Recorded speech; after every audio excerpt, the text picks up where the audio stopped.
King Kong শুধু একটু পানি খেতে চেয়েছিল, কিন্তু হঠাৎ করে অজানা কিছু ভয়ঙ্কর প্রাণী তার উপর আক্রমণ করে। অনেকেই তাকে গুলি করে আহত করে। মনে হয়েছিল এবার তার জীবন শেষ। ঠিক তখনই এক অদ্ভুত অষ্টপাশের উপর পা রাখে এবং আশ্চর্যভাবে সেই রূপ নেয় যে একমাত্র রাজাই। কিন্তু এটাই কাহিনীর শুরু মাত্র। সৈন্যরা জঙ্গলের দিকে পালিয়ে যায়। সেখানে তারা দেখতে পায় এক বিশাল বাঁশ পোকা। তারা পাগলের মতো গুলি ছোড়ে, কিন্তু কোনো কিছুতেই আহত করা যাচ্ছিল না। মনে হচ্ছিল আর কিছুই করার নেই। হঠাৎ সেই বাঁশপোকাটি পালিয়ে যায়।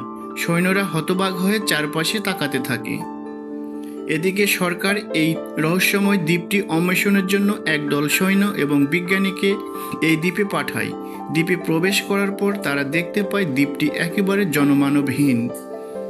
কিন্তু বিপদ তখনও শেষ হয়নি। হঠাৎ বিজ্ঞানীরা আবিষ্কার করে দ্বীপের সমস্ত অস্থিরতার পিছনে রয়েছে এক বিশাল নক্ষত্রের আগমন। সৈন্যরা সেই নক্ষত্রাকৃতির দানবকে আক্রমণ করার চেষ্টা করে, কিন্তু তাদের গুলি ও তার চামড়া ভেদ করতে পারে না। সেই দানবের ক্রোধ এক হেলিকপ্টার ধ্বংস হয়ে যায়। সৈন্যরা পালিয়ে যায়, সমতল ভূমিতে চলে আসে। তারা প্রতিজ্ঞা করে এই আক্রমণের প্রতিশোধ তারা নিবে। দলের নেতা সৈন্যদের নিয়ে নদীর দিকে রওনা দেয়, আশায় হয়তো কোনো উপায় পাওয়া যাবে।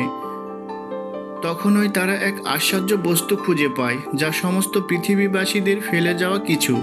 হঠাৎ করে মানুষেরাই তাদেরকে ঘিরে ফেলে।